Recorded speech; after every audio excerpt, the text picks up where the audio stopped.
You are now listening to Mighty Champions Action Figure Radio.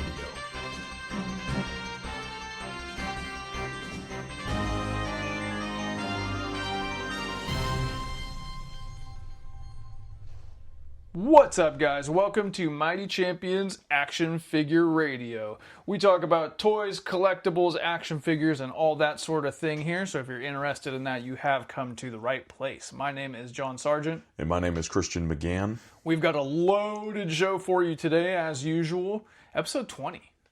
Episode 20. We made it to 20. We are going to give you our most updated hit list, which is a recurring segment on the show where we kind of talk about what we are looking to add to our collections. This one's a little different twist to it, a little special twist. We got something planned for tomorrow. We're going to go through the action figure news of the week, and then we're going to pay our respects. We'll get into what that means in a little bit. Before we dive into that, make sure you are subbed up to the show wherever you're hearing the sound of our voices. Hit that subscribe button or follow button or whatever it may be so you don't miss any episodes. While you're there, leave us a review. The only way that we can grow is with reviews. There's no other ways. And that is up to you, the toy soldier. So if you're on Apple, scroll down to the bottom of our feed. You'll see the little 5 stars. Give it a little taparoo. If you're on Spotify, hit the 3 dots. That'll bring up the option to leave a review. Nothing could possibly mean more to the show than your review, and I mean that sincerely. So it would be much appreciated. Okay, admin's out of the way. Christian, how has your week been? You had a big baseball week, yeah? Big baseball week. Last time, I believe it was, we had a show too. The band played a gig, which I've already told you a little bit about it. It was a good show and had like a funny thought that happened that day where we were at Target, which I was fully intending to buy Another T-Rex. I was looking to see what we could get my hands on, and then, so that was like last Saturday, and then didn't find anything. Was hoping to find some like good clearance items, nothing. But I ended up buying some protein bars. I was like, I probably can take these or whatever. Typically don't want to eat like a huge meal on show day. I don't know why, until like wait till after. Maybe it's nerves. Maybe it's just like you're not trying to be super heavy. Like they even had like a taco dude making tacos there that were like selling like the street taco vibes. They were all vegan, so that was probably my number one reason for avoiding. But no, I've had them before. They're actually really good. So I was like, all right, I'm not going to do that. I'm going to wait till after the show's over. So anyway, I'm eating like a protein bar, and I'm like, you know what? I got an idea. So for if you're new, if you're just now tuning in, I play in a hardcore band called Virtue. And we're very motivational, I would say, or at least I am in the band, try to give like motivational speeches. And a lot of the songs are very oriented into kind of like that resiliency and kind of, inner strength, things along those lines. And we have a song called Eternal Devotion, which is like one of the hardest songs we have. And literally in the song, towards the end, we have a sound clip from... it's from The Last Dance, but it's Michael Jordan where it's like, what time is it? Game time! You know what I'm saying? And then at the end, we have Ron Washington, who's famous in the baseball space. A quote for him at the end, too. So, super cool. Actually, you know what? That's a completely different song. But same EP. Anyway, long story short, during that song, it's just so heavy. And I was like, I ate a protein bar before the gig, and I was like, I'm going to bring these on stage and I'm going to throw protein bars out during the song. So I'm throwing these I'm using like the MetRx or Metrix, whatever they're called, super cookie crunch with like those are a meal replacement. Essentially, they're huge. They're bricks. And so I'm up there and I'm like... killed 3 people. Dude, I was like... Giving out concussions. I was trying to wave them to be like, hey, see what I have in my hand, and I throw them out. And like, no, I like clocked somebody in the head and then hit some dude in the chest. But... yeah, it was really funny. So I was like, all right, that might be a nice little gimmick. Amazing. Try to get some sponsorships. Good Lord. You're the only hardcore band sponsored by Metrex. Dude, that'd be amazing. So, yeah. And then as far as baseball goes, had a game last night, last game of the season of the more competitive league that I play in, and we faced a dude that had been playing professionally as a pitcher. And so that was a really, really, I'm not going to lie, I was scared. I was like, all right, just like do what you got to do, because I know he throws hard. I ended up getting hit in the leg, and he absolutely tattooed me. Yeah, you got a massive, circular, gnarly bruise on your leg. It looks like whenever they cut a planet in half of like what the planet looks like, that's what my skin looks like. It's like magma, Earth's core. You know what I'm saying? So, but he's one of the nicest guys I've met. Super great attitude, incredibly humble. And so, I mean, I was like, hey, you know what? Go up and face this dude who's just like pumping gas. He threw fastball, slider, and curveball, which generally most people are just going to have the fastball in this league. Some might have like a breaking ball, but like they're not going to throw it like he can throw it. You know what I'm saying? So that was really unique, and ended up going 1 for 3. Wasn't even sure if I wanted to talk about the hit that I did get, because it was essentially just a swinging bunt. But you legged it out? I legged it out, man. I dogged it out. For those you're interested, you're a speed guy. I'm about 255 pounds locked in. You know what I'm saying? So, but I turned on the jets too. The first baseman was like, "Bro, you're fast." I was like, "Tell me something I don't know." Obviously. Yeah, and the manager, I may have told you this earlier, but the manager was like, I had to jump up for a ball at first, like literally had to come up off the ground like 5 feet to grab the ball. And the manager was like, he was like, "Man, you're too old to be moving around like that." I was like, "What?" And he was like, "Yeah, man, you're too old. 250 pounds ain't supposed to be moving like that." And I'm like, "You talking to somebody else out here? Because I know you're not talking to me." And he's like, "No, I'm just kidding, man. I'm just not as athletic as you." I was like, "Well, that's why they call me the Michael Jordan of this league." You know, so it was a super fun game, man. Like really, really awesome. We performed probably the best we've played all season. I had like some literal game, ESPN highlight scoops at first base. The type where like the team is like fired up. I'm fired up, man. I'm screaming like, "Yeah!" Love it. Because it was just like clutch moments, man. Just digging them out of the dirt, picking them, and then like, yeah, dude, crazy clutch moments. Literally. So, but man, it was a great time, and definitely like deserves a little bit of a recap. I forget what episode we talked about it. Of just, I think you and I both talked about it, where I kind of challenged myself to go play in more competitive baseball. And then you obviously taking more like advanced classes with your martial arts. And so, yeah, it's like definitely worth like a time to sit back and sort of write out about like what I've learned, what I've taken away from it, and just like what to anticipate going forward. Like It's about to be the off season for me. And so I'm incredibly fired up to just like train and get like unreal good or become even better. So that's pretty much it, man. How about you? Anything in toys? Not yet.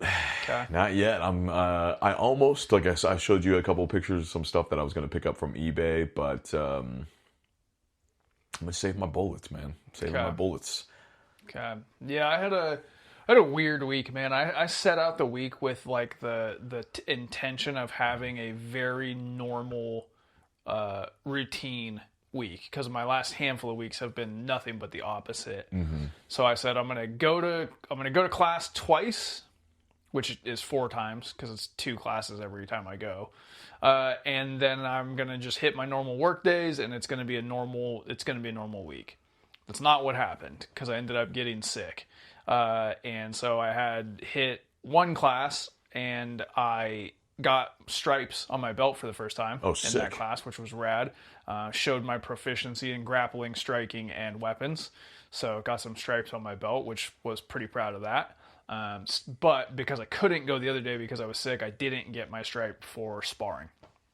So a little bummed about that, but it just means it's delayed a couple of days. It's like the kid that'd be like, "I don't want to go to school. My stomach hurts," because like they're getting bullied. Yeah, I don't know. I wanted to go real bad, and I tried to like to rally, and I just couldn't. Yeah. So that was a little weird. As far as toys goes, I had also a weird week because I hunted a little bit and just kind of came up bupkis, but mostly I was online. So I got a couple of figures for some customs that I am working on. So I got some just fodder for that, some heads, toy soldiers, like, all to be revealed later on, but I'm working on some pretty cool customs. I had showed you the heads today that I found on eBay. I put in a like, and they sent back a real cheap offer, so I pulled the trigger on that. Awesome. Then earlier in the week, I had gotten some custom action figure T-shirts for my NWO display. Cool. From World Class Customs, it's called, on Instagram.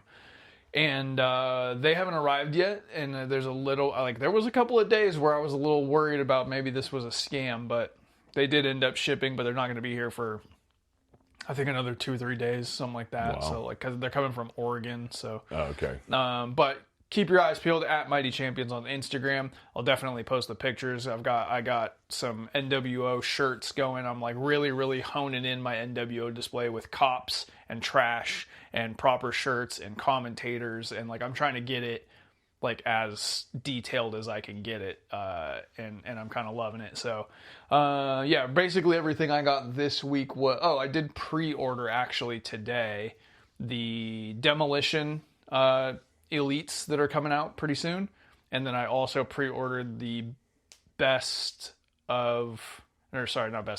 Hits Ultimate Edition AJ Styles.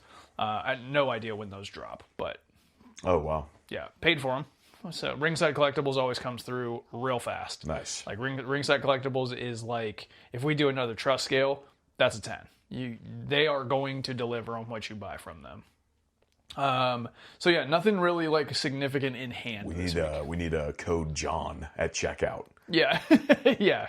Actually, I'm looking at, if we get some people to review the show, we get a little bit more listeners, we're not that far off from getting a discount code for you guys. By the way, we've been getting some pretty gnarly downloads this week, so whoever's out there right now that's been binging, because there's been a handful of y'all, that is awesome to see. We love to obviously gain new listeners, but that means that we can connect more with people who love what we love. So if we ever come to your city to shop for toys, then we can always meet up, hang out. Yeah, huge shout out to Oregon City, Frankfurt, Germany, Gresham, Oregon, Macon, Wisconsin, Portsmouth, Rhode Island, San Antonio, Texas, Alliance, Ohio, Chicago, Illinois, Scranton, Pennsylvania, and everybody else. The huge shout out to you guys for riding with us 20 episodes. Yeah. Like, I didn't really put any thought into how long it was going to last when we started. I just wanted to start. Yeah. So 20 episodes, I think, is kind of like a first milestone, that I'm pretty proud of. And you guys made that happen by being there with us.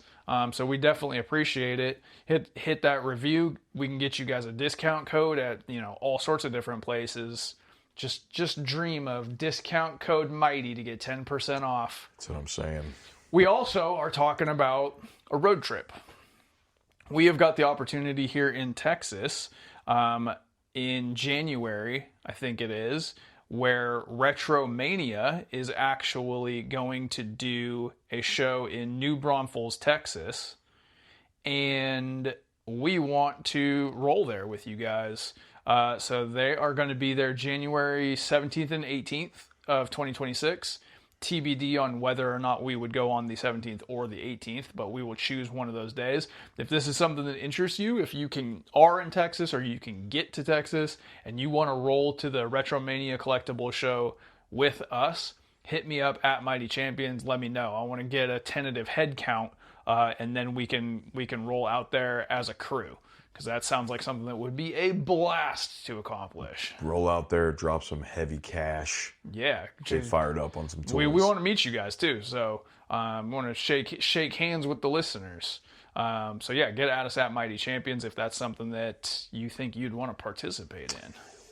And while we're on the topic, one of our avid listeners, Nick Fowler, shout out Nick, team captain of the South Austin Parakeets baseball team, and avid collector. He's a heavy hitter. He's a heavy hitter. He texts me some just got in the mail, and it's like, man, those are some heavy ticket items right there. Him and I hunt a handful of the same things, and he's keeping me updated on where he's finding stuff or asking me questions on where I'm finding stuff.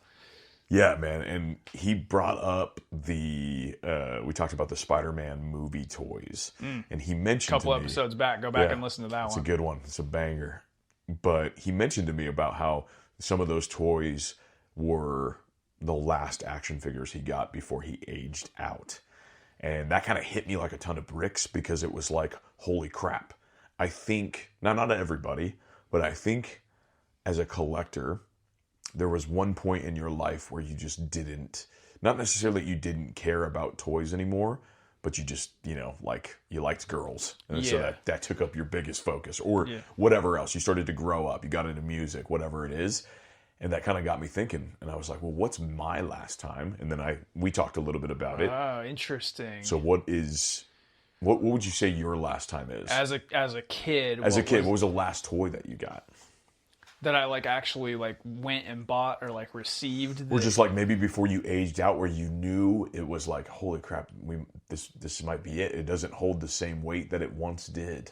I could tell you. Or you were maybe embarrassed to buy toys because you were getting older. Yeah, I think I was. I'm trying to remember. I think I was buying toys well into the I'm embarrassed to buy toys age. Cool, me too. I was into Power Rangers, and I was keeping that a secret because I was too old to like Power Rangers, I thought. Yeah. And I was he's wearing one of the freaking Power Ranger onesies right now as we speak. I had a poster of the Green Ranger in my room that somebody had gotten me, and I had to pretend like I didn't care. I didn't have to. I thought I felt that I needed to because it was for babies. And I was like, I don't know, 12. And I was like, that's baby stuff. Put it up in my room. Behind the door. I love that. Incredible. So I'm trying to put the timeline together in my head. I could tell you the thing that replaced it was PlayStation. Okay. So this is...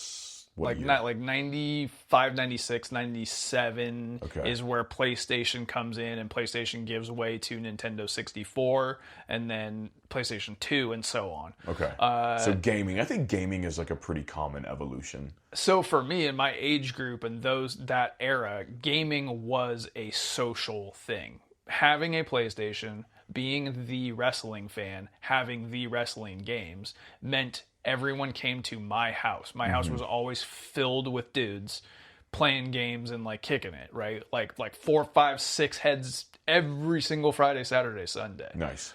So then toys just faded into the background. Yeah, that's actually a fascinating concept, if you will, Dr. John. That it's we used our imagination with the toys, right? But then the video games realized that. So what we were seeking from the comic book or the cartoon to have something in your hand was toys, until it became video games where you could fully become it even more. Yeah, and actually, as we're talking about this, I need to update my list for a segment later in the show.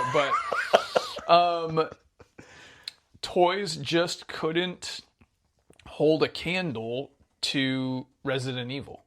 Interesting. You know what I'm saying? Yeah. And the social life that it created for me that wasn't present before that. So I don't know if I can remember the last toy I was stoked to go buy, or even the last toy that I owned, but I can give you kind of a description of how it faded. Okay. I've told you before, I was a really destructive kid. Yes. That's how I played with toys. I was Sid. Yeah. You know what I mean? And also, hands up, Sid's not a bad guy. Sid's playing with toys. He's playing with toys. He's just playing with toys. He doesn't know they're alive. Nobody ever told him that's not a thing. And honestly, the toys scaring him that's heel behavior. We would all be scared. Yeah. But so I was destroying my toys, in large part. Yeah. So one thing I would do, and this I don't know how this falls into the timeline. I have told you about burying the Predator and Wolverine in the sand at the Russian River on a camping trip and accidentally leaving them there. That very well might have been the very last toys. I would love, dude, if ever you travel back there. And then do you remember? If you went there right now, could you dig them up? If you gave me a whole day to go to campsites, I could probably figure out where it was. I'm certain they're not there. Oh, really? Dude, this was 30 years ago. So, I mean, like, okay, maybe the rain washed them away, maybe. They were buried, 6 inches. They weren't. Hey, I'm trying to have a little bit of whimsy in this world, where the story where you go back and you find them. I mean, that would be documentary level amazing, but it's just impossible. I would love so that very well may have been the end. I also recall multiple times gathering up whichever figures I had, and I as I was saying this, I just had a vision of which ones it was, and I almost retched. Okay. Oh my god, I can't. I'm going to struggle to even say this out loud.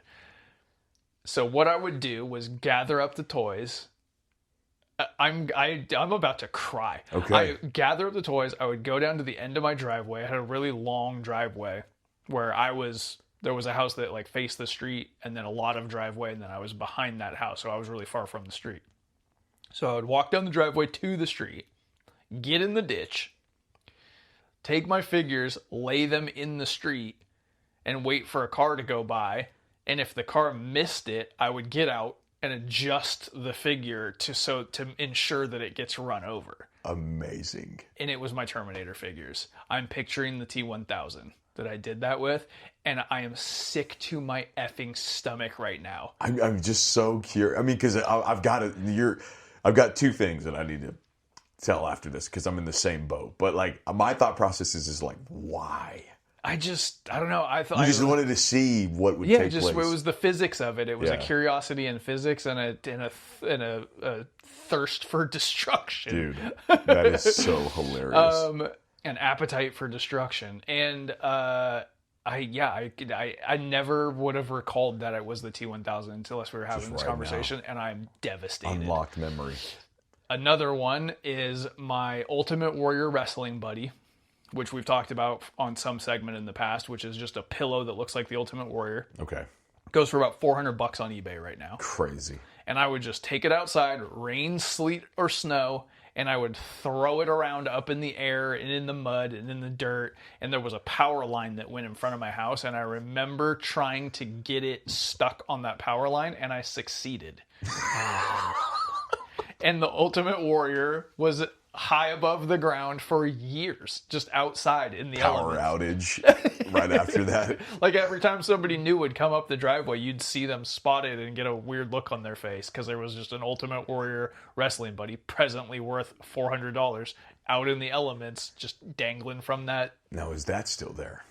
I'm doubtful. Actually, I know that it's not, because I've taken somebody back there to be like, this is where I grew up. Whoa. Okay. Yeah. So I wonder if somebody got it down. Yeah, I don't know. They probably just tossed it though. Crazy. Yeah, so like I don't know where I stopped buying toys, because like I said, I had that when we did What's in the Box. I had that Punisher. I don't know when I acquired that. Yeah, that could have been it. You know what I mean? Because that would have been like where I was like after I had graduated high school. Wow. Toys have always been there a little bit. I've never completely, fully stopped. It was just whether or not I had considered myself a collector, or if I just FOMO purchased one because it was the Punisher. Yeah, I mean, I think that's like kind of like the transition that I think a lot of people go into, is like that. But before I go into kind of my version of the story, my just self-destructive, or not self-destructive, but toy self-destructive version of myself was, I specifically remember. In fact, I was asking my mom about this the other day, if like I still had, because I had this giant like black jet plane thing. Like an X-Jet? No, it was like a big plane. I don't know. Okay. I've had it. There's a picture of me at like 2 years old holding it, and it's huge. And I've just had it my whole life, and then eventually I think I just don't anymore. So I even went to stores to try to find it, because I was like, well, of course I want this. And I have no idea what happened to it, so that's kind of sad. But I specifically remember having that, and as I mentioned a couple episodes back about wanting to, collect the core figures that were like 98-cent G.I. Joe. Like dollar store. Yeah, well, they were Walmart, but they were probably like, Dollar General or something like that also. Which apparently there's like, there are collectors for that and it is kind of expensive, which is like, God, nothing is sacred. But I specifically remember having a couple of those guys, and they were scaled to the plane. and we used to live semi in the country. We had like a big fireplace, and I remember the fire being lit one day. It was kind of like a day like today, which it's Halloween, by the way. Oh, yeah. So happy Halloween to those who are celebrating. But it was like a cold, crisp autumn day, and we had a fire. And I was like, okay, here's the story. They're flying over. A fight is taking place, and I've got to figure out, okay. I don't like where this is I know. And I was like, well, which one do I want to drop in the fire, basically? And so my story was that they're fighting on the plane, and then, one of the guys, they're fighting each other, and then one of them, like, kicks the other dude, and then he falls. But it was, it's a thing you couldn't take back, so I needed to make sure the choreography of fighting, everything was perfect. Yeah. And you only get one chance at this. I only got one chance, and I literally was like, okay, here we go. And I forget. I just remember he had green pants, and I think he was wearing a helmet. He didn't really look that cool. And so I just dropped him in there, and then, he just melted, and I was like, yes. I was the same kid, and like as we're talking about this, my stomach is turning because I'm different. All right, I grew up like my outlook on toys and like how hard it is to acquire the ones from when we were kids. Yep. Oh man. See, and the other one. This is horror to me. Yes, exactly. But it was funny because I had Aragorn from Lord of the Rings. I had like 3 or 4 of them, and they were all different faces. That's the other thing I was going to tell you that Collector's Crossroads has new. They have a ton of Lord of the Rings. Interesting. Yeah. Okay. But I guess, Toy Biz has this thing where like back then they were like making face sculpts, and they were just different every time. And Viggo Mortensen, it's kind of a weird guy to like. He's a weird looking cat. He's kind of a weird looking cat, so it's hard to replicate his face. So the first Aragorn figure that I had was awful. It looked terrible. He looked like the Joker without makeup. Ugh. And then the other one kind of looked like him, and that was the one that I kind of like mutilated, if you will. I don't remember what happened. It looks more like him afterwards. Exactly. No, I was like, man, I only have this one Aragorn. I have no other Lord of the Rings toys, so I only have this one. So how am I supposed to play with this toy if I can't do anything with it? Although I would play with it and use the Spider-Man Classics Carnage. I would just be like, oh, this is like an orc or something like that. Okay. So I don't like you downgrading Carnage. I know, to but I mean, like, to be a Lord of the Rings character. But if you don't have any other, there's no wrong way to play, but that is wrong. So instead, I downgraded him to fit more my storyline. So I was like, all right, I'm going to make him a bad guy. So I sawed off one of his hands with like a freaking butter knife, basically, and I had, I think it was his sword. Or somebody else's sword, like a samurai sword, but I like cut it in half, so there was like just like a blade, and then I glued the blade into where his hand was. Awesome. And then I took a Evil Dead, something like that, and then I took a thumbtack and then just scratched his face up, and then I drew blood all over his face, and I was like, now we're talking. Now he's bad. And I would always make him super evil. I was like, all right, he looks evil. He's bad. And so there needs to be this justification as to why, at the time, my Marvel Legends Toy Biz Deadpool, which was my favorite figure of all time back then, that was his enemy at the time. So anyway, about that. But nobody knows Deadpool's actual rogues gallery. So yeah, I know, and I wasn't even playing that he was Deadpool. It's just some kind of like assassin or something like that. Old pockets.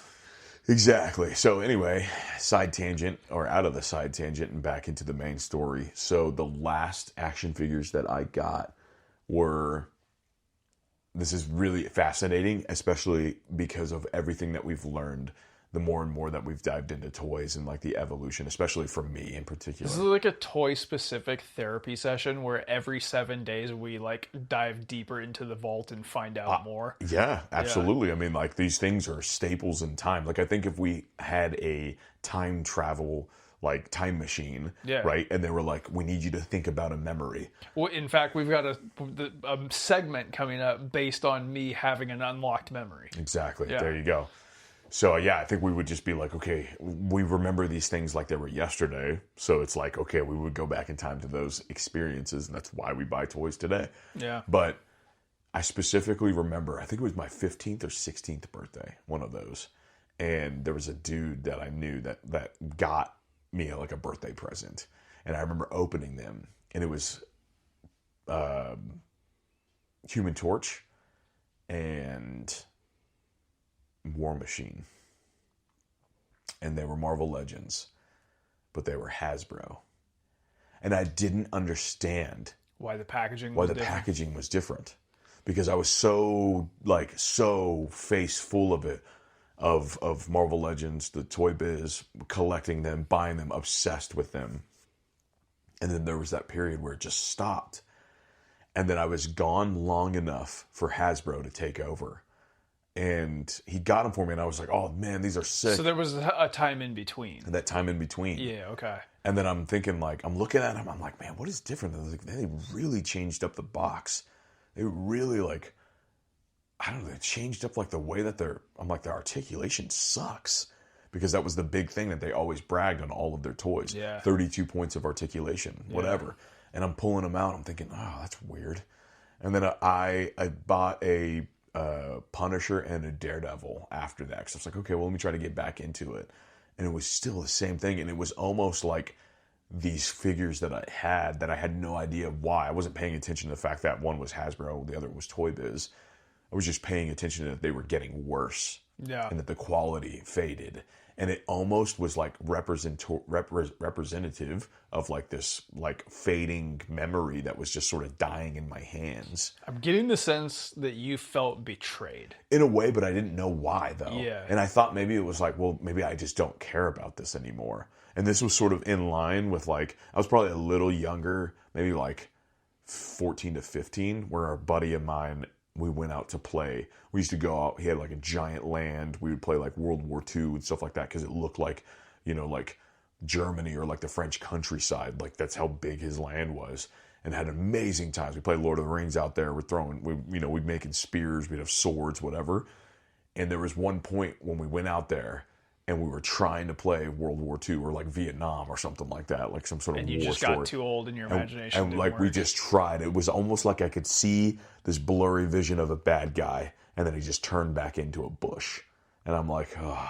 And then literally about 10 minutes into it, because we went out there with the intent to play. And we're like, let's try to do it. We try to do it. And about 5 minutes in there, he just looks at me. He's like, I can't do it. Yeah. And I was like, holy crap. I remember that feeling. Dude. And then we just sat there, and I think the next 5 minutes after that, we just talked about like some girl at school. Yeah. You know what I'm saying? It was like, holy crap, it's over. I was talking to somebody recently about just telling them that I'm a figure collector in the podcast and stuff, and they asked me if I play with the toys. And I said I wouldn't even know how. I wouldn't even know where to begin.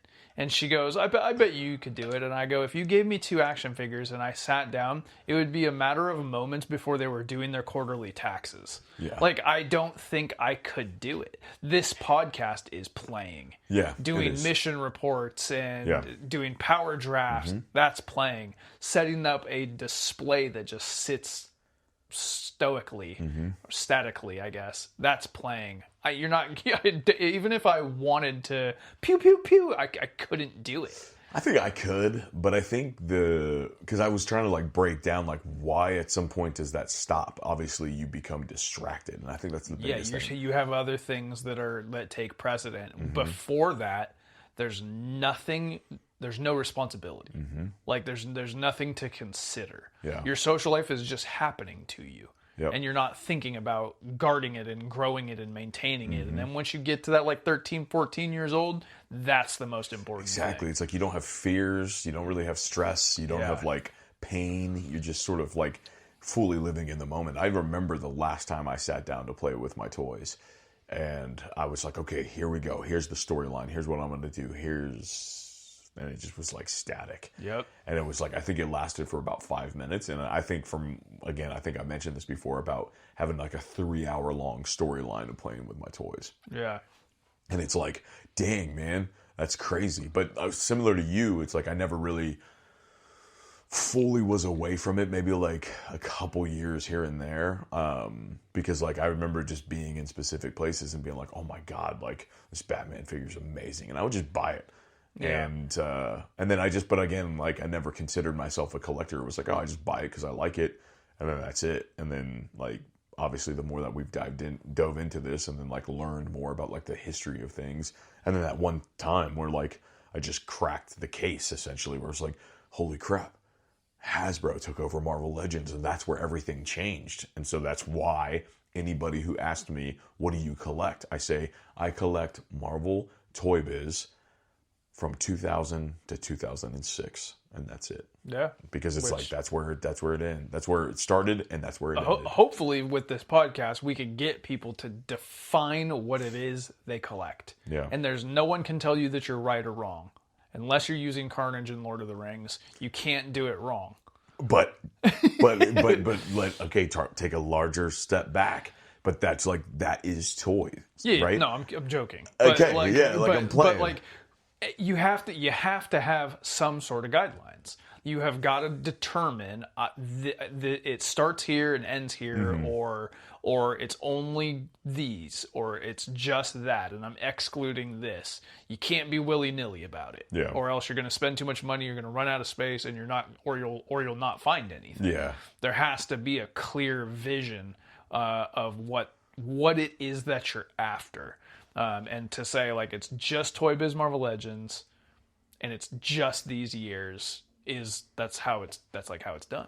Yeah, I mean it's just never been more clear. Yeah. You know what I'm saying? It's just never been more clear. Yeah, so it sounds like you've got an emotional attachment to where the change took place, and that you've been hurt. You're damaged figures damage people. You know what's funny is that I sold those Hasbros, and I was like, and I knew, because at first I was like, man, do I really want to get rid of these? Because they've been around for a long time. And then I thought to myself, I'm like, I think because I'm even having the thought in their first place, that means I'm like okay with it. You know what I'm saying? Yeah. Because it was like they just didn't do what the other ones did, you know? And I grew up, again, like on the last episode, it sounded like I was Amish, but I'm not. But I didn't have like a gaming system until I was like 15, probably, you know, got a GameCube. So for that whole period of time of being younger, it was like action figures were everything, because I didn't have to use it. your imagination. Yeah, and thankfully I have an amazing imagination, so I'm like, I never had a problem with it whatsoever. Like never in a million years, like even really cared too much about not having a gaming system. So, because it was just like, I got all I need right here. Yeah. So get at us at Mighty Champions. Let us know what was the last toy you picked up. What was the last day that you played? When did it all change for you as a kid? Like, get at us at Mighty Champions. I'm dying to hear people's story about that. Yeah. All right, now let's get into our hit list, Dallas Vintage Toys style. Ooh, yeah! Collect all your favorite WWF wrestling superstars. The biggest thing. Hulk Hogan, Hacksaw Jim Duggan, Roddy Piper, and me, the Macho Man. Oh, yeah! WWF figures got it all. Blockbuster battles and the mightiest moves guaranteed. Even Titanic tag team action with the Rockers, Demolition, and the Bushwhackers.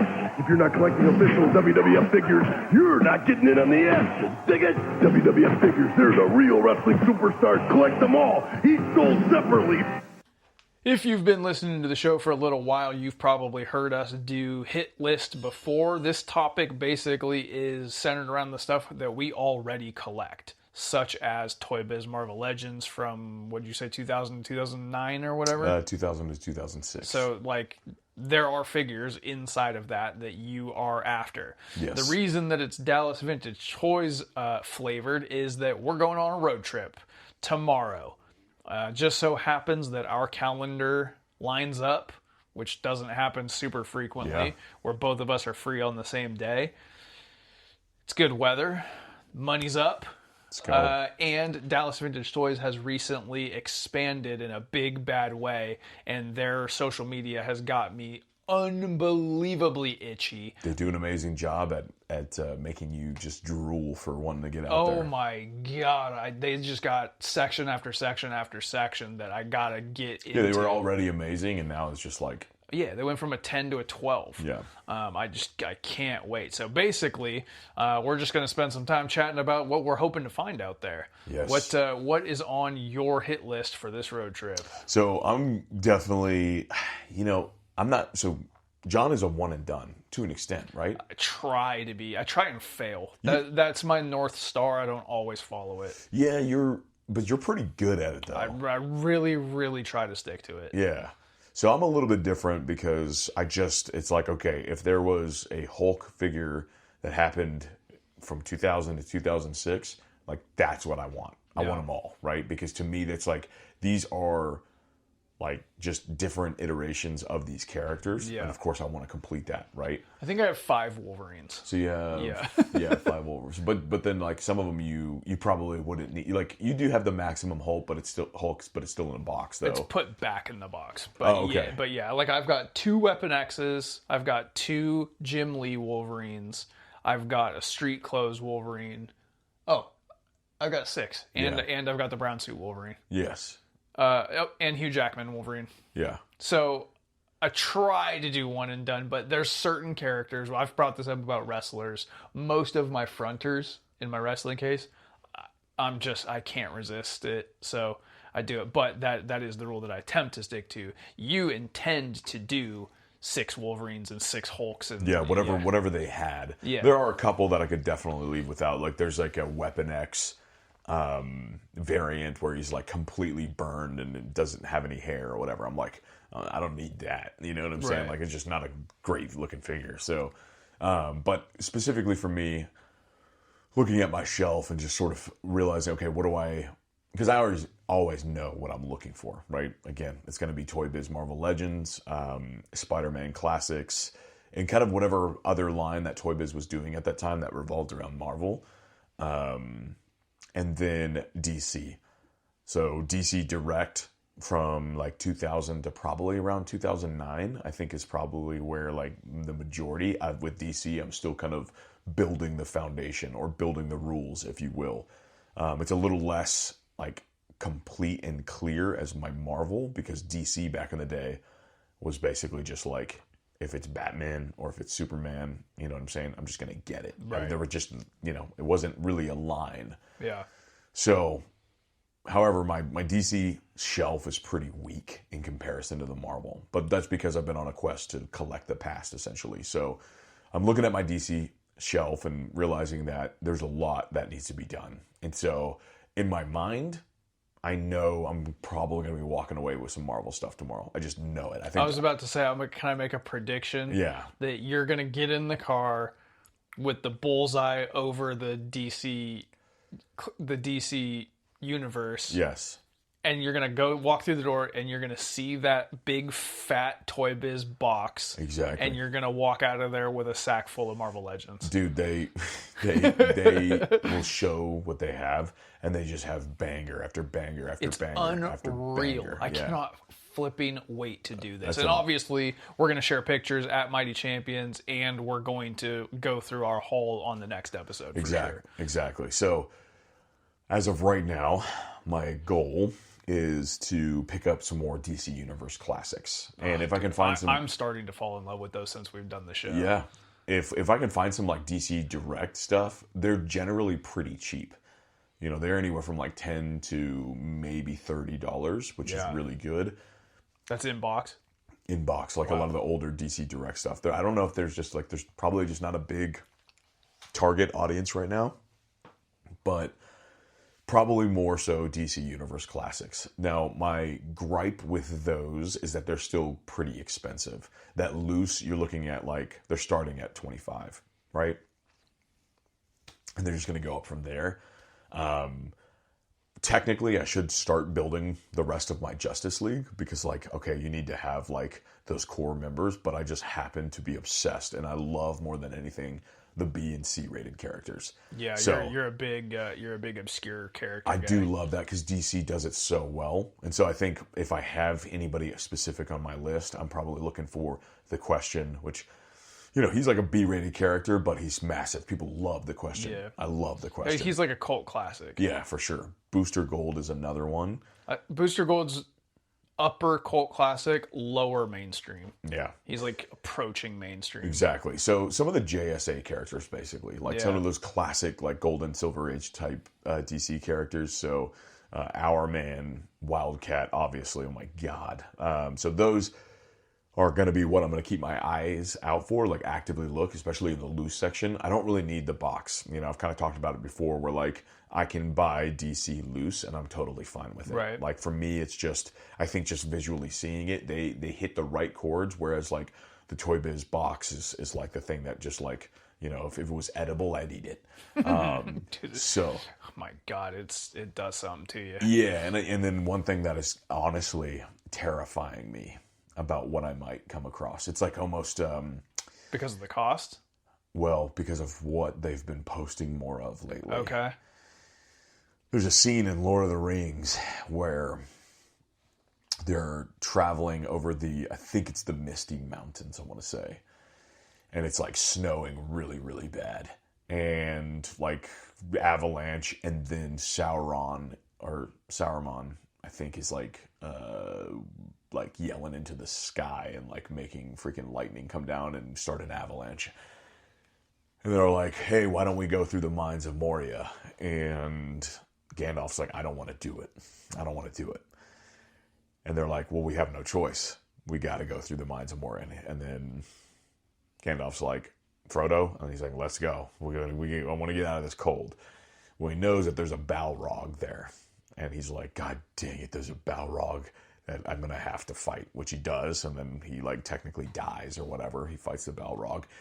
Way long story short, just to say they've been posting a buttload of freaking Spider-Man classics. And that's you having to go That's through. me knowing that there's a Balrog. And I'm like, you son of a gun. Okay. Because I've seen what some of those Spider-Mans go for. Yeah. And they can be anywhere from probably like 40 to like 400. Yeah.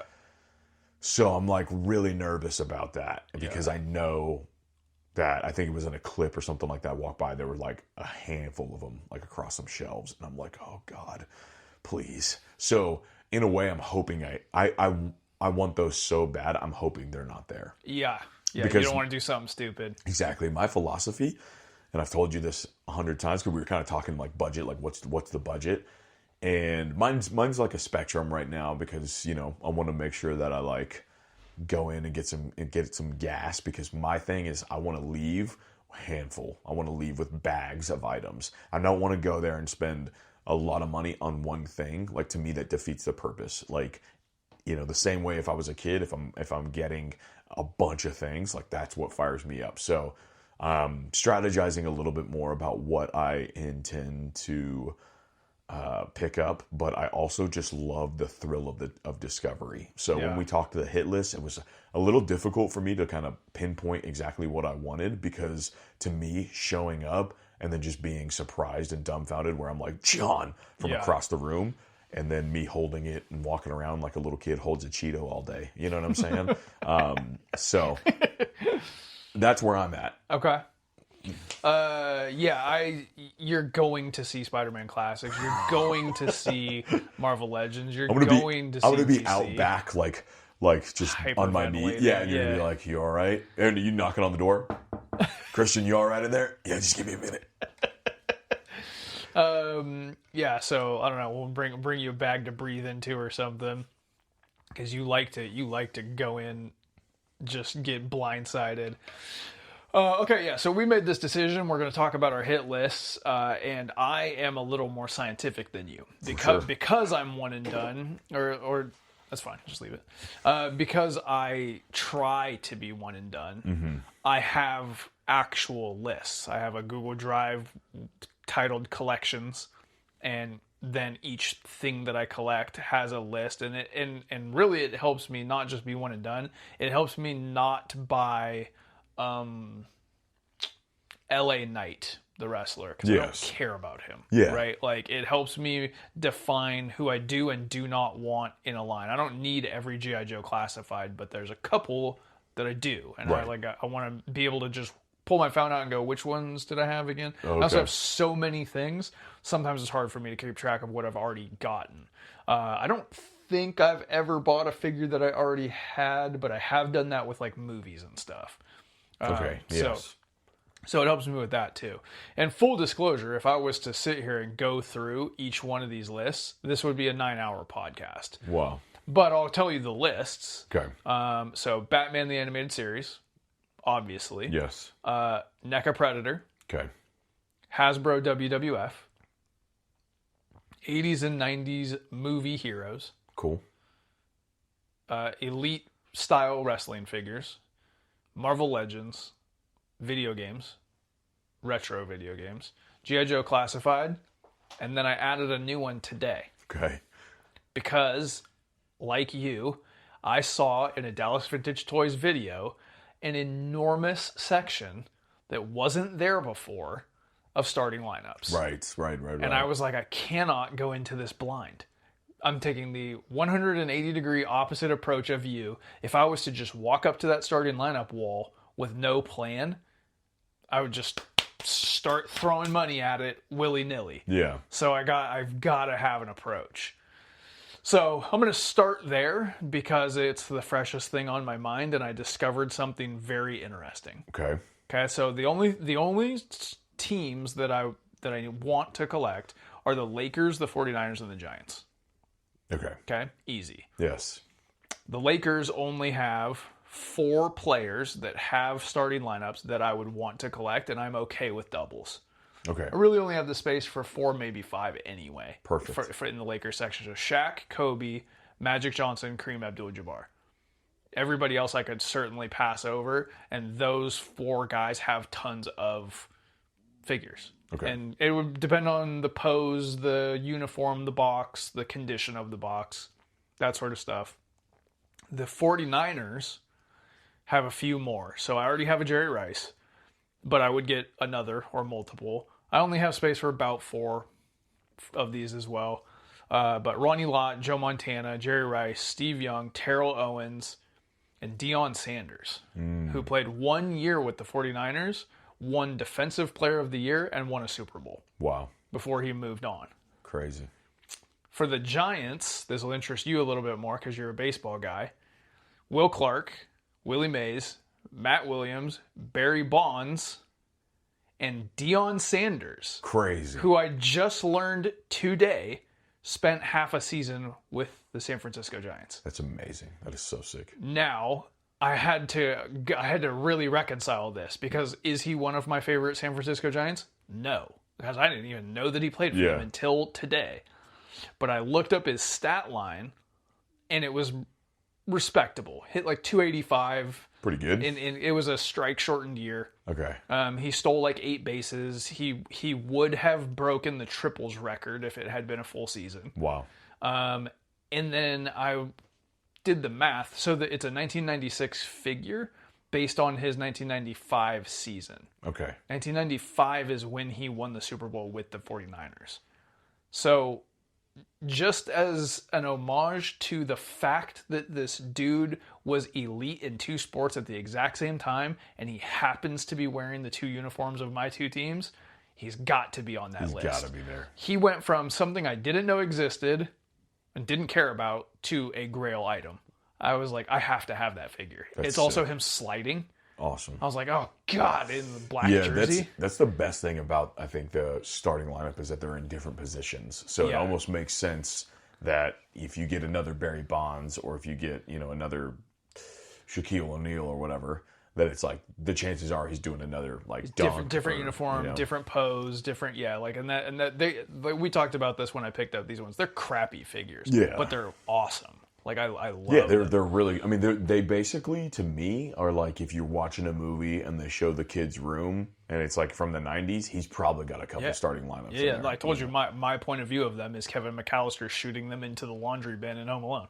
Whoa. Yeah. I forgot about that. That's like my main thing I remember about them. Perfect. In fact, I might even watch that movie and zero in on which ones he specifically had. Yeah, they're probably Cubs because that movie's in Chicago. But so the starting lineup's high on my list. Wow.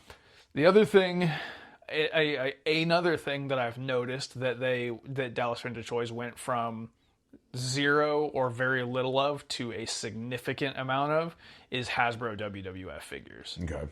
One thing that we've kind of touched on, but we really haven't like zeroed in on. Hasbro is the little ones, right? Mm-hmm. Okay. Is my genuine obsession with these figures. It's one of the smaller collections that I have, But the reason isn't because I love them less. It's because they're really, really challenging to find in acceptable condition. They're heavily played with. Yeah. Like heavily played with toys. And the paint, they have the plastic is like brown or black, and then what you see is painted over that. Gotcha. So when they scrape or chip, it's real ugly. Got it. And I want them like minty. So I have books about them. I have posters about them. I am in love and obsessed with those WWF Hasbro figures. And Dallas Vintage Toys now has a case that has higher priced things, including those. So that is really high on my list. I'm not going to go through everything I need because there are 11 series and accessories to go through, but some of the ones that really, really stand out would be Sergeant Slaughter. Okay. We talked about recently that I just like I'm in. I need to cross them off the list. I already have Sergeant Slaughter. Whoa! I just realized it right now. I forgot that I got that, but nonetheless, still love them. Yeah. I need a Macho Man Randy Savage from Series 2. Okay. I need what are some other ones? I need a Randy Savage from Series 3. Ultimate Warrior Series 3, Bret Hart Pink, and from Series 4 would be phenomenal. But the one that probably would mean the most to me would be Bret Hart from Series 8. And then also the Shawn Michaels and Razor Ramon from Series 7. Owen Hart from Series 7. There's probably a good 40 plus figures that I need or more. Wow. I'm not trying to be a completist. Maybe. Maybe I'm not trying to be a completist. It might be my life's work to be a completist. They ran from what, like the early 80s? They ran from 91, 90 or 91 until 95. Wow. Yeah, they weren't around that long. Crazy. They replaced the LJNs, so they were wildly different to go from a 10-inch hunk of rubber to a 4-inch articulated action. They look like candy to me. Yeah. They're like glossy and they're overly muscular. Yeah, I think I would like those more than the other LJN for ones. Sure. They were just more fun to play with. They were aimed at me at just the right time. The commercials are iconic with Jesse Ventura and the Ultimate Warrior and Roddy Piper screaming into the camera with outer space behind them and kids slamming the toys together in the foreground. Just like, if you were like, what's your favorite? Your Toy Biz to you is WWF Hasbro to me. Nice. There's no other toy line that I'm like as in love with. So that would be the one that now that they've got them that I'm like most eyes peeled for. But it does have, like you're saying with the Spider-Man Classics, it's got the potential to level my budget when we walk through the door. That's what I'm saying. So, yeah, wow. So I am a little bit weary of that. And then the last one to kind of like really kind of dial into, because my Marvel Legends list is brief. Like it's actually real brief. There's just not that many Marvel Legends that I really need. They're within like a year or 2 years, I'll be just about done, honestly, with the characters that I need, and then I'll just be replacing and upgrading. Same thing goes with wrestling, like elite modern wrestling. There's not that many, honestly, that I still don't have. There's some that don't exist, Taz, stuff like that don't exist, or Jushin Thunder Liger, which is a Storm collectible that's like $120. Not saying I wouldn't buy that if I didn't see it tomorrow, but like stuff like that. But Batman the Animated Series, heavy interest and still a lot of checklists to go, and a lot of them are very, very affordable. Right? Like, a lot of them are very affordable. Some of the ones that I really, really want are the ones that everybody really, really wants, and they're a little bit more pricey, like Penguin, about $70. Okay. Riddler, anywhere from 30 to 50. Two-Face, about 40 to 60 kind of zone. Bunch of the just random Skydive Batman, Turbojet Batman, Antifreeze Batman, Nightstar Batman, Rapid Attack Batman, those kind of things. Like, I would just grab them if I saw them, honestly. Yeah. And the reason that I don't have these, again, much like the Hasbro WWFs, is because I'm really, really particular about the condition of the box. Like, these ones that are on the wall are all like an 8.5 or better. Mm-hmm. And I need them to be about an 8.5 or better. Yeah. Just because I don't want a janky box on my wall. Yeah. Man Bat. Definitely would grab a Man Bat, like, right away. I have most of the villains. It's just really just the ones that I mentioned. And then a lot of the, like, you know, Batman doing stuff, and a couple, like, Ninja Power Pack, Batman and Robin, like, some of those sort of things. Yeah. I don't really need the vehicles. Oof. I would consider them if they would display well. If I could get the box onto the wall in a symmetrical way with the figures. Sure. If that makes any sense. I don't need the New Adventures. I don't need the Crime Squad. I don't need what's the movie called? Mask of the Phantasm. I don't need the Mask of the Phantasm. I don't need Crime Squad. Like, they're cool. I like them. I actually had a thought. Maybe this will come up in the next segment about having a toy box of just Lucy's throw them in there and just pull them out and mess with them every once in a while. That sort of stuff, like those Kenner, like Batman, Crime Squad, whatever. I don't hate that idea. Dude, just have a toy box. I do not hate that at all. Like, that actually makes sense for my household. The way that Samantha collects. That's what I'm saying. Like, the way that we buy things, and, like, again, kind of maybe what I'll talk about in the next, in my portion of the next segment. And if you guys are thinking about what I just said doesn't make any sense, because I just said that there's like thousands of figures in here. Like, what I mean is, it's not even on display. You can't even see it. Yeah. It's just in a box with a million other toys ready at a moment to open up and be like, oh yeah, and mess with it and shoot some rockets and whatever and throw it back in there. Yep. That's awesome. I guess I can play. Yep, there you go. Guess I can play. So that's a handful of my hit list. Like I said, every list that I just named off, I'm on the lookout for all of that simultaneously. So I have to go into Terminator vision, right? Go through everything meticulously. I'm prepared to come home at 2 a.m. Yeah.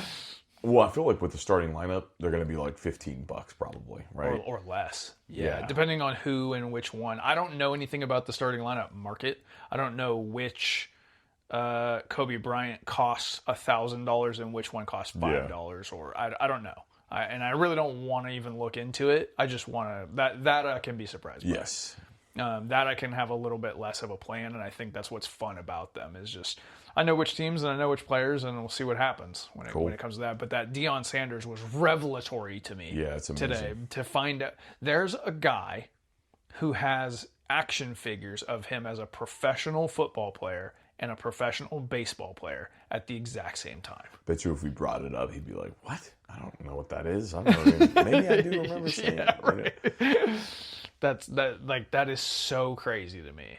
I do love the fact that when somebody asked him what is harder, football or baseball, and like before they could even finish their sentence, he was like, baseball all the way. Yeah. He's like, anything that you can, like, basically where you fail 7 out of 10 times and you can still be elite, it's like no other game like that on this planet. Yeah. And I'm like, I feel that. Yeah, and he was real good at both. Wow. All right, let's get into the news. Well, LexCorp's going down. Whether it's me or Superman, who does it? If it's Superman, that makes it news, and I'll be happy to print it. Okay, I'm going to kind of blast through this news today because it is light, and we are already going pretty long here, and I'm stoked to talk about the next thing, but the people like the news, and they deserve to have their news. So starting things off with Marvel Legends, we got shown Nimrod this week, which if you watched the X-Men 97, like, Nimrod's kind of a big deal. This is like another one of those things that is not branded X-Men 97, but it is X-Men 97. It's a really cool figure. I'm pretty sure it's up for pre-order. Oh no, pre-order's coming soon. As of recording on Halloween, the pre-orders are coming soon. They also showed a re-release of the Iron Man Mark III, which is like, I think, the red and gold suit from the first Iron Man movie. So probably the most famous MCU look for Iron Man. So if you do collect the MCU, that should have pre-order status pretty soon as well. And then they showed off some more Spider-Man figures. This will be old news by the time you guys hear this, because I think it was announced like when we stopped recording last week. Yeah. But Spider-Man 2099, Cardiac, Hypno Hustler, Owl, and Uncanny Spider-Man, who is Nightcrawler, Spider-Venom, those all went up for pre-order everywhere where you can get your pre-orders. And they will all be hitting a Ross sometime soon. Not 2099, but the rest of them. Yeah. Okay. The rest of dude, those are that's like the worst line I put up on Instagram like the little slidey guy. Like, and I was like, how bad is this going to hurt your wallet? Like, dude. my wallet has never felt safer than God. Owl. I mean, any of these. Look, I don't even Hypno Hustler. Like, I've never heard of him. I'm like, I've kind of have a vague memory in my mind of looking at the Marvel Encyclopedia, but like, good God, like Spider-Venom. I'm sure that's from like a newer comic line, maybe, I don't know, but could care less about any of it. I'm like, man, what a disappointment. 2099 is sick. It's always cool, and but I had a little dialogue in my head, do I need 2099? And then I thought to myself, I have always just thought 2099 looks cool. I don't care about 2099. That's fair. Spider-Man 2099. In the Transformers world, which we don't talk about super often, but I do love me some Optimus Prime. Hasbro showed off, what are they calling this? Introducing the Transformers Spotlight, Optimus Prime Deluxe, and it's a 3-pack of Optimus Prime. One is the gray model, which is like a figure from the 3D concept of Optimus Prime. The other one is a prototype version of Optimus Prime, and then the actual final production piece with like detail on it, all 3 of those in the same pack, which is like, that's a pretty cool collector's item. Yeah, that's cool. They look cool. And if you can get I'm forgetting his name right now, the voice actor, if you get his autograph on that, that's dope. Like, that's really, really cool. G.I. Joe. I was going to try to do an Optimus Prime voice, but then I'm like, if I miss it, it's going to sound real bad. So I'm not going to do it. I bet if you listened to it and then replicated it, I bet you could do it. Oh, God, I want to do it so bad, but I don't want to be wrong. I feel like he does the, or like the sound effects, like, you know what I'm saying, when they transform. In G.I. Joe's, they showed off. I'm Optimus Prime. Something like that. That's not bad. It's not bad. I'll take it back. Workshop it. They showed off Crazy Legs, who's like a parajumper that looks really, really cool. They also showed off Zap, who's like just straight up homage to the old school G.I. Joes. Just green suited grunt with like bombs. And then they showed off a female Crimson Guard, Cobra Crimson Guard. All 3 of those are retro card. And basically everything on the retro card has become just my jam. Like, I love that they're leaning into the retro card now. Yeah. The retro card is what this line always should have been from the jump. Just modernize the old school figures. Yeah. Like, I absolutely adore it. Over in wrestling, really only one thing to talk about there, and that is the new big rubber guy, Adam Copeland, which was announced today on Halloween. Pre-orders go up right now, and they only are up until November 14th. So if you want your Adam Copeland / Edge big rubber guy, go over to shopaew.com. You've only got 2 weeks to do it. There is a variant, which is when he teamed with Sting and Darby Allin. He's black and white with the face paint. There's only 250 of those, so you got to crack at that. Big Rubber Guys is the coolest line that I don't collect. Like, I just think they're so awesome. Then there's a Super 7 Godzilla that's coming out that is based on the Dark Horse comic in grayscale with like blood on its mouth. That looks rad. I don't like collect Godzilla, but we're both Godzilla appreciators. And I think that's amazing. And then the last thing that I had was the Mondo Two-Face. That looks really We had a good. little conversation this week, like, man, I wish I was rich enough to collect these Batman animated series Mondo figures because they are gorgeous. Yep. Like, absolutely gorgeous pieces.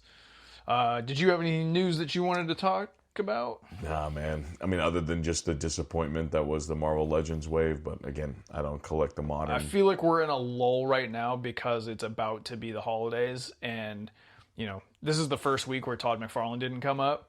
Oh, yeah. I feel like there's going to be heavy news probably somewhere in November and going forward for the rest of the year. Yeah, makes sense. But should we pay our respects? Let's pay our respects. Splinter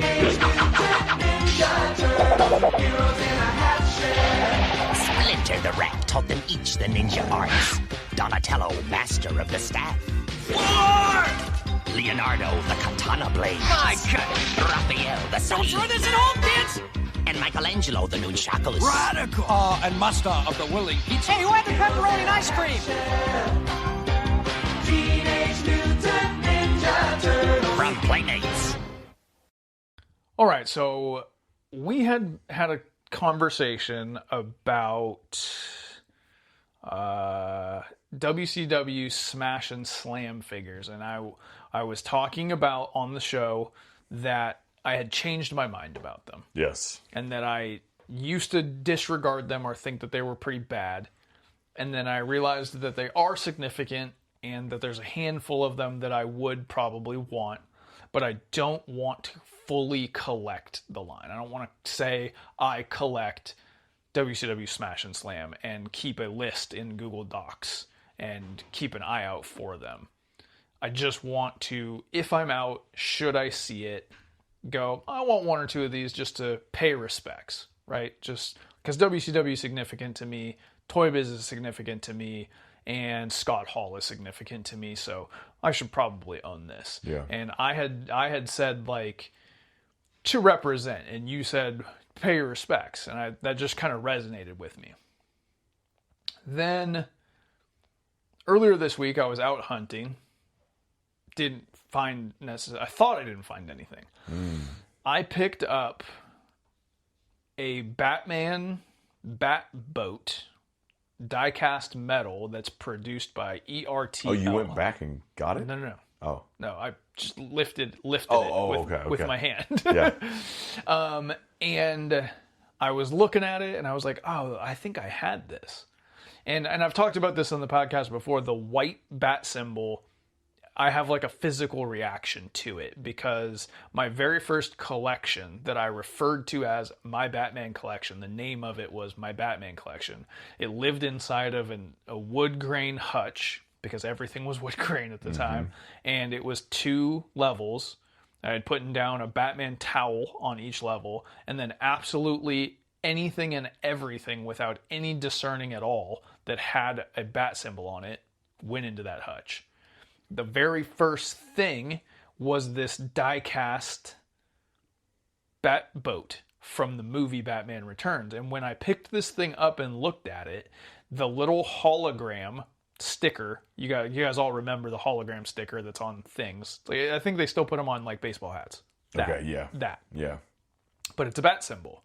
I instantaneously was transported back to 1992, collecting Batman Returns stuff and taking that sticker and putting it on everything that I owned. Wow. And I was like, oh man, like this started it all. And then for whatever reason, because I'm an idiot or whatever, I put it down and I left. And I didn't really come to this conclusion until I had already left. Well, if we know anything about Collector's Crossroads, it's still there. I have to have it. I have to pay my respects to the movie and to the item that started it all. Wow. I have to pay my respects, right?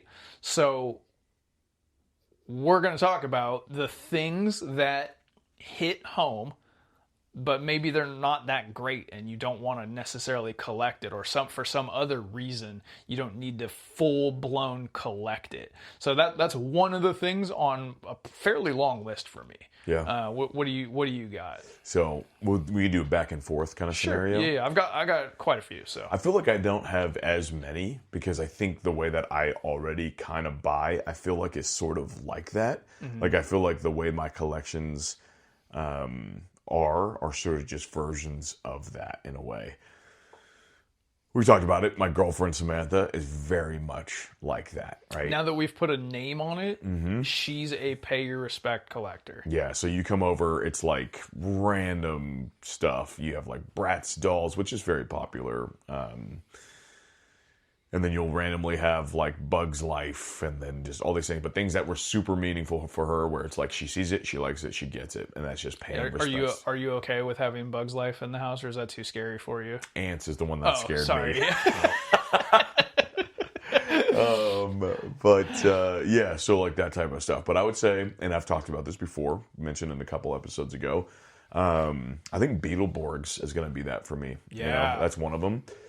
Again, never watched the show, saw the cover of it in passing at Blockbuster or Movie Gallery, one of those. And yeah, it just did something to me, man. And it's just kind of like paying that respects to just like what, you know, TV was like back then to engage kids. And it was just for some reason, the Beetleborgs, the big bag Beetleborgs just looked so cool to me. So, is that their Christian name? Yes, yeah. Big bad Beetleborgs. I don't think I've ever heard that before. Yeah. Interesting. Yep. Okay. So that's one for me where it's just like, and again, I saw them a bit at Bad City Toys and picked up a couple. I wonder if they're still there. Should check. The remainders. But it was like, I have no idea what their names are, but those look like freaking cool toys. But you got to pay your respects. And I got to pay my respects. Yoink. Love it.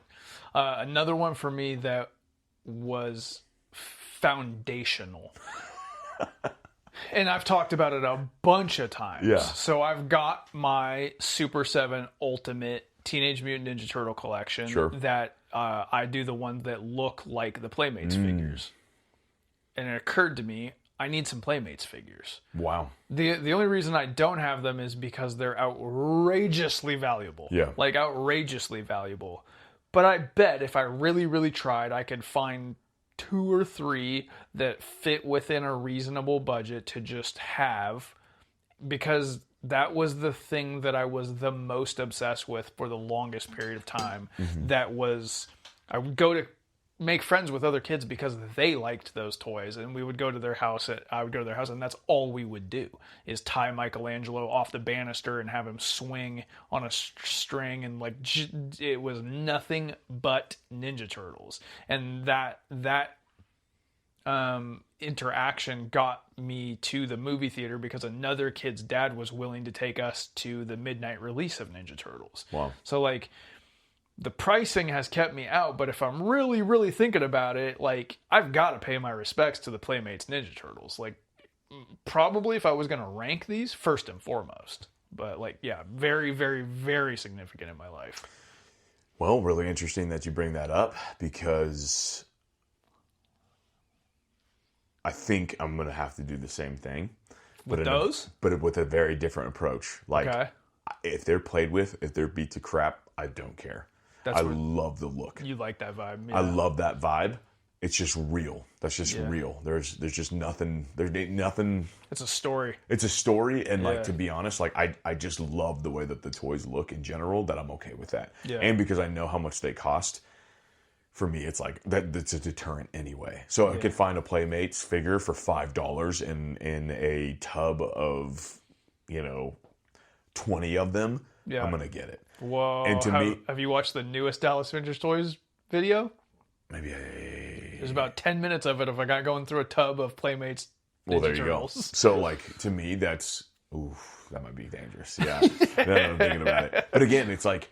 But it's just me paying my respects. I never watched the cartoon, but it was always just like the visuals were always around. I loved Ninja Turtles Secret of the Ooze, right? That's the second one. Yeah. So that one right there, like that's the one I watched. Even after your mom wrote a bunch of letters and got Michelangelo to use sausages instead of nunchucks. No, she wouldn't have done that. Yeah, she wouldn't have done that. But whenever I figured out that what's his name, the pizza delivery guy, Keno is freaking Ernie Reyes Jr. from Surf Ninjas. Yeah. Like the world collided. So I think for me that's one, because it's not necessarily something that I need to be a completist. I don't need any like series. I don't need to be like anything specific. It's like, cool, hey, this Michelangelo is wearing a baseball uniform. I'm getting it. Yeah. And you know what? So like that adds up. Yeah, because it's just, I mean, obviously the baseball element, but if they're like the cyborg looking ones or whatever, like I don't care. Like to me, they scream toys, and I'm okay with just like grabbing a 1, 2, even if I have 2 of them, I don't even care. I just like them. Yeah. So another one for me is, so up here on the wall, I've got my Hasbro Marvel Legend retro cards. Yeah. Homaging Secret Wars and Ghost Rider and Spider-Man and X-Men. But I don't have any Toy Biz Marvel figures. The ones before your Marvel Legends. Yeah. The 90s X-Men Toy Biz figures. The Wolverine that I buried at the beach and left him there. Why don't I have any of those? Wow. That is also incredibly significant in my life, and how bad I wanted those and how much time I spent yearning for them. I yearned. Yeah. And do you know about Wizard Magazine? Yes. Yeah. And I would spend hours looking in the back of Wizard Magazine, knowing which ones were released and how much they were worth. Even, Wizard Magazine was talking about the cost of things even before the concept of, vintage and reselling in that space was even a thing yet. Wow. And I was like paying attention to that stuff. I don't know why it never occurred to me. Like, okay, like you see them on box constantly. Mm-hmm. I've probably posted pictures of them or gone to stores where they have them, stopped, looked at them, thought, I love these. These are great. These are beautiful. These are cool. They're affordable. They're plentiful. And then just moved on with my life. What the heck am I doing?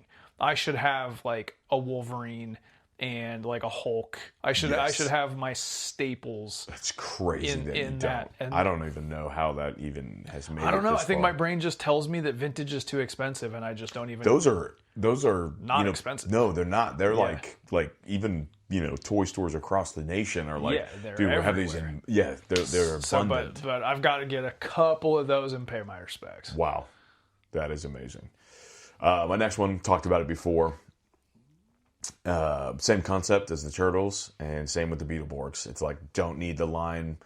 If I found the line, cool. Like I probably would do it, but I'm completely fine with just picking up one, just even having one, which is the Mystic Knights. Yeah. So found one of those loose one time. Really wish I would have bought it, but to me, I think that they're like I think they're probably an easier find in the wild than I think. Although I've only seen them one time, so maybe I could be wrong. But same concept. Don't need it in box. If it's played with, it's played with. If they come with the sword, it comes with the sword. I don't really care. I just want to walk in, look to my right or my left. If it's on a shelf, awesome. I salute. I walk back. Yep. Get back to work. Perfect. Exactly. Yeah, love it. Yeah. We've brought this up a bunch of times, but Kenner Jurassic Park. Okay. The OG Jurassic Park, Mm-hmm. the ones that the current 93 series are homaging. Those are, man, up until we did this podcast, honestly, I thought I was just less of a fan of that movie than everybody else. Mm-hmm. Like I liked it, but I thought I was less of a fan than I actually am, I guess is what I'm trying to say. And I had really good times hunting down those toys, knowing about those toys, and playing with those toys. And then just from a visual perspective, the look of the Explorer and the Jeep and the T-Rex and the Raptors, just there's something about it, that nostalgia, that is really, really powerful to me.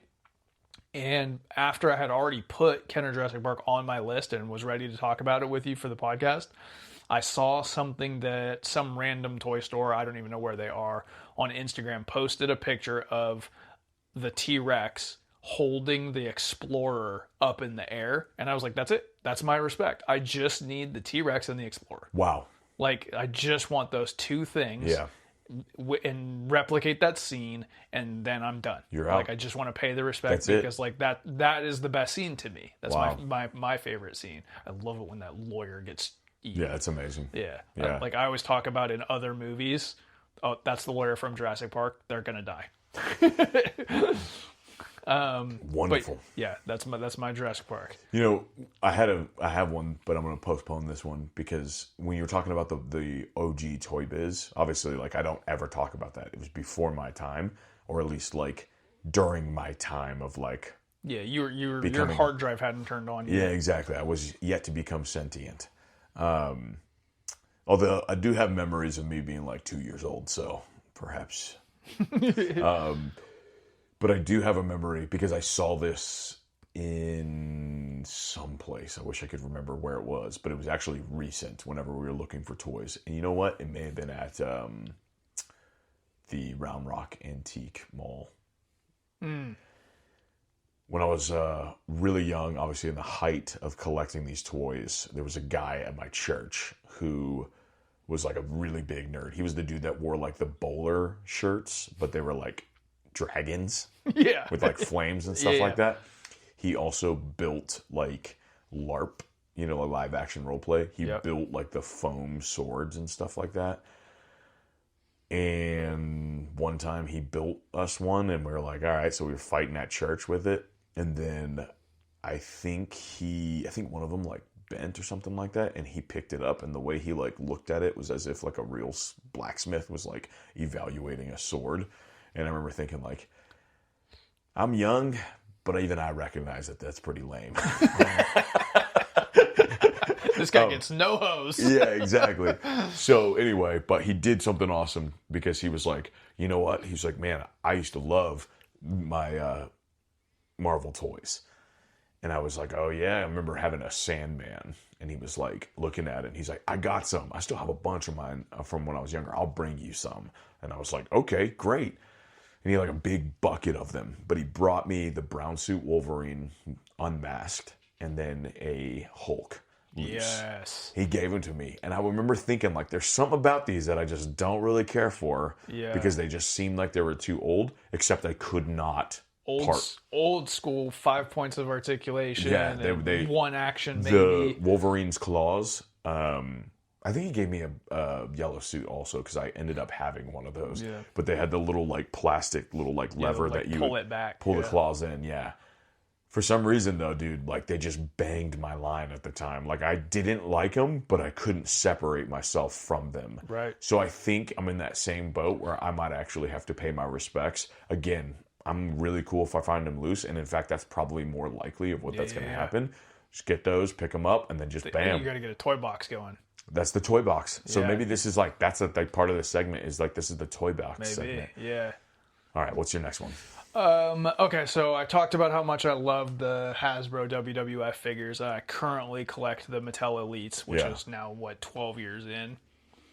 Whatever was going on in between was really not my jam. The Jax figures, other than the Superstar Classics Superstars, I really, really disliked those figures as they were coming out because they're like overly muscular. It was a time period where there wasn't that many people that I liked or whatever reason. But before that was the Jax WWF bone crunching action figures. That is right in that time period where we were talking about earlier. PlayStation had come out and toys weren't really on my radar. But WWF was the main thing on my radar. That's why my friends were at my house. But we were playing WWF Warzone on PlayStation instead of playing with Jack's bone-crunching action figures. Those figures represent a time period of, like, I don't even know how to put into words the heightened level of fanhood that swept the world at the time. And those are the characters, and a lot of them, their very first figure. So I talked about this when I did my rookie figures signed on, like, I think it was $1 million collection or something. Yeah. Some of those were these. like The Rock and Steve Austin, and some people's very first figure is in this line. And it really represents what they call the Attitude Era, which is that time period that I'm like, I need a couple of those. Like, they look cool enough in box. And there's a couple of them where if I saw it and it was the right price, I would be like, I'm just going to grab it. I don't even have somewhere to put it, but I'm just going to grab it. So the BCAs, the Bone Crunch in Action, definitely something I got to pay respect to.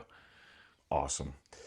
I've talked about this before in passing. We don't obviously talk about Star Wars really at all. And if we have talked about it, it's usually just not really positive. Mainly because we're talking about like newer Star Wars. And, you know, obviously not really many people are interested in that.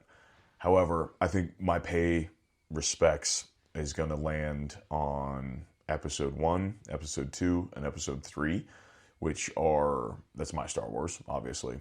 And I think really I would even shorten it down to getting Qui-Gon Jinn, Obi-Wan Kenobi, Darth Maul. Sick. Done. Clone Wars. And are we like Power of the Force? No, they're actually like the Revenge of the Sith, or Phantom Menace toys, like the line. Okay. Yeah. And then I would get probably a couple from Attack of the Clones, probably Obi-Wan, probably Anakin, which is what I've had when I was younger.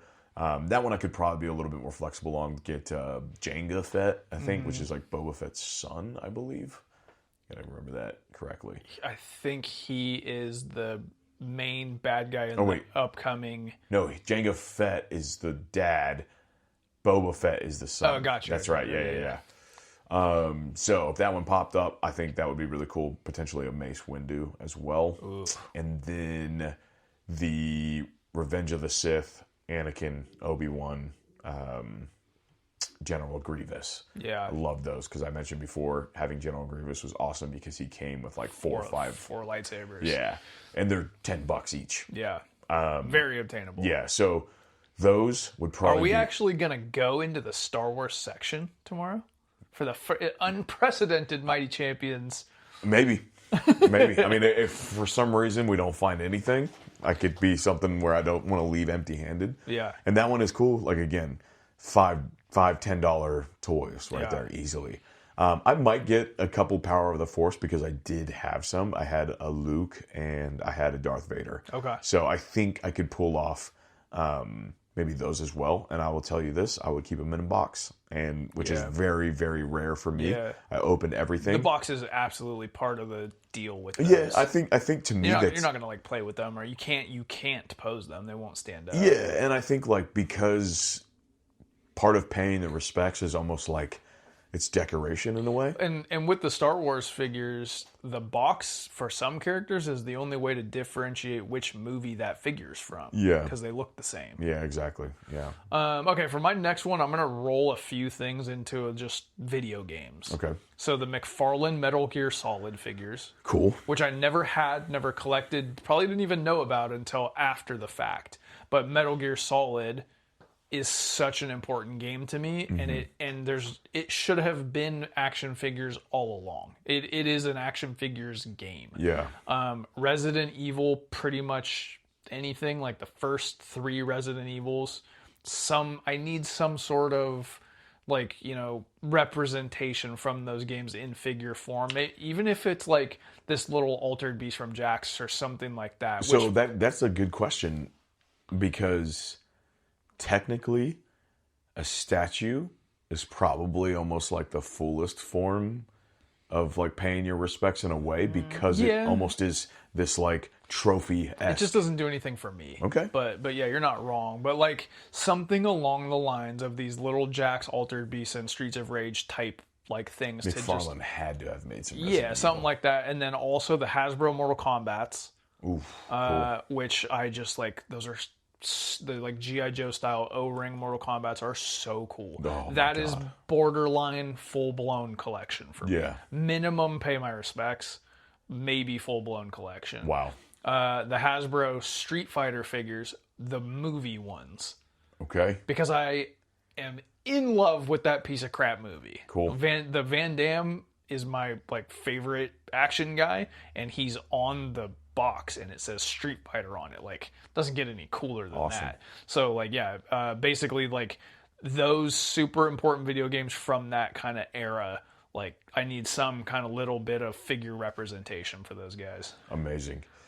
So, my next one is kind of interesting because it's obviously more broad, but I think for me, and this is where I feel like I started, but then I slowed down a lot more. But I think just like paraphernalia, I think of like Superman and Batman, because I have like a top of my DC shelf. I have all kinds of like, I have like some statues. I have some Batman the Animated Series. I have some Mattel from like 2003.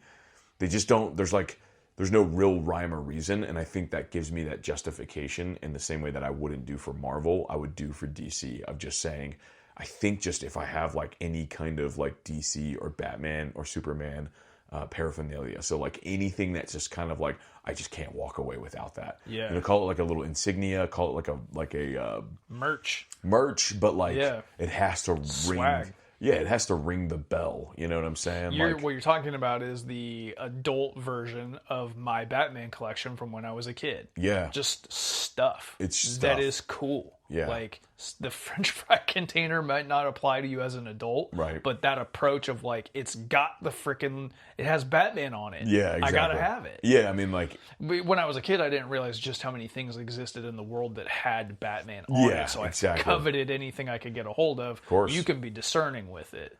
Yeah, and I think it's kind of that freedom, because I felt like before, I was like, man, okay, I'm becoming too rule focused. And now it's like, man, sometimes you just like stuff. Yeah. You know?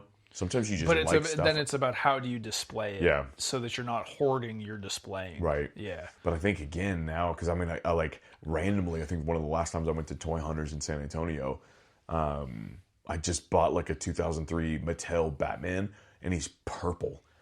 But for some reason, it just hit the right note where I was like, dude, I would have had that when I was freaking 8 years old, and I wouldn't have cared that he's purple, because it just looks like it'd be like Nightshade Batman, whatever. Yeah. Get it? And again, that's is it the NES game? No, it's from the Mattel. But is it supposed to be his sprite from the NES game? Maybe. You have to show that to me. Yeah, I have to look at it. I bought it loose for $6. Yeah, you're gonna have to show that to me. Yeah. My next one is bringing it to the current. Okay. Everything that's in this room right now is because Ethan Page and Matt Cardona and Brian Myers and Smart Mark Sterling got me to start collecting again. The Major Wrestling Figure Podcast and Ethan Page's Toy Hunts on YouTube and podcast are the reason that I just got so itchy that the dam broke, and I bought, they're not in there anymore, but I bought the FTR AEW figures, and then I just started buying figures. Because up to that point, I think I told this story on the podcast, I can't remember. I was playing the Marvel game on my phone to collect Marvel characters, and it just wasn't like good enough, dude. It was like Batman Returns. Like, it was just coming from within me. Yeah. And Alfred was like, what happened to your mustache? And I was like, what? Like, it was like Danielle being like, why do you have 10 figures? And I was like, what are you talking about? Yeah. Like, I just had a collection. So I have an Ethan Page. So that's crossed off. I paid my respects, but I do want to get a Matt Cardona and a Brian Myers, who I'm a massive wrestling fan. Full disclosure, they're not my favorite wrestlers. Yeah. But they are like role models to me from a business perspective. I've learned so much about like displaying and approach to collecting and where to get stuff, and just enthusiasm that I get from them and knowledge. So like I feel like I need to represent them, and there's a lot of opportunity out there. They have 1 million figures. So yeah, definitely those guys. No, that's perfect. My last one is something I've talked about before, but I feel like it falls more into this category because it's like kind of just like a one and done type thing, which is the Mattel Watchmen line. Yeah. You talk about Watchmen a lot. Yeah, and I feel like because it's not like an ongoing series, they only just were there. I did have the movie collection, which looking back in hindsight, I'm like, why did I sell that? But I don't know. You used it to fund something. I used it to fund something else. Yeah, so I'm okay with that. And then these are just much more comic accurate. So I think it's just like you got to pay your respects to like maybe just Rorschach at least, or 100%. I love Night Owl. Night Owl is like one of my favorite character. So even if it was just Night Owl and Rorschach, I'm literally completely fine with that. Nice. You know what I'm saying? Just some representation of just something where you walk in, you look at it, you hit a wink, and then you keep walking. Yeah. You know what I'm saying? So, but that's it for me. Do you have any more? I got one more. I got my last one, and it's actually an interesting one because I added it at the 11th hour earlier today. It came up on the podcast a week or two ago. I don't remember, maybe last episode, where I said that the brand new Jakks Stranger Things 11 figure is the worst figure of the year. Wow. And I stand by that. Okay. However, I started rewatching Stranger Things. I told you about this earlier today. It might be my favorite fictional thing ever made. Like, that carries serious weight because we have spent an hour and 38 minutes talking about the fiction that we love. Yeah. Stranger Things, if I really sat down and weighed it against everything else, might be the most scientifically designed thing to be for me to love. Yeah. I need something, and it might be swag. It might not be figures. It might be cups or shirts or something, but I don't believe, other than like the DVD of the first season, I don't think I own anything Stranger Things. Okay. It would be cool if it was figures, but I don't think I've seen any figures that I would want to own. Yeah, I don't think necessarily. But it's my last thing on my list because I just have the desire to pay respects. Don't know what it looks like just yet. Like, I don't know what that is just yet because we've talked about it before. I don't really collect horror things, really, even though I'm a massive horror fan. I just don't really like decorate my house with horror things. But some way, shape, or form, I need to pay my respects to Stranger Things because I think it's my favorite fiction ever made. Like books, movies, TV, whatever. Yeah. Yeah, that one's tough because the figures suck. They suck. And it's like I wouldn't know how much I would want any of those kids as a toy. It lives in a strange space because they're children, right? So toys of children, that doesn't sound interesting to me, even if they were good. Yeah. So I don't know. I don't know what it is, but it needs to be something. Like, I got to have some sort of representation that suits what like fits into a collection. I don't know what it means. You know, I think if there were one that I could potentially justify of having, it would be the Demogorgon. Yeah. Maybe just throw them in the toy box. I think you just have like a monster that's got the freaking crazy mouth thing that he has, and then just like have him there. Yeah, I don't know. I'll have to figure it out. That one's worth brainstorming for sure. For sure. But yeah, get at us, you guys. We want to know what you want to pay your respects to. What is that thing that you don't need to full blown collect, but you just want to pay your respects?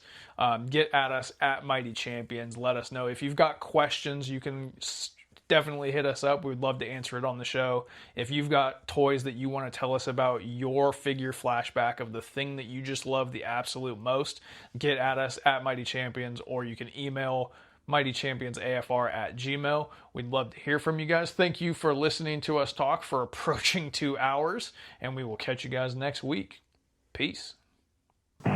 Ooh, yeah! Collect all your favorite WWF Wrestling superstars. The biggest thing. Hulk Hogan, Hacksaw Jim Duggan, Roddy Piper, and me, the Macho Man. Oh, yeah! WWF figures got it all. Blockbuster battles in the mightiest moves guaranteed. Even Titanic tag team action with the Rockers, Demolition, and the Bushwhackers. If you're not collecting official WWF figures, you're not getting in on the action. Dig it? WWF figures, they're the real wrestling superstars. Collect them all. Each sold separately.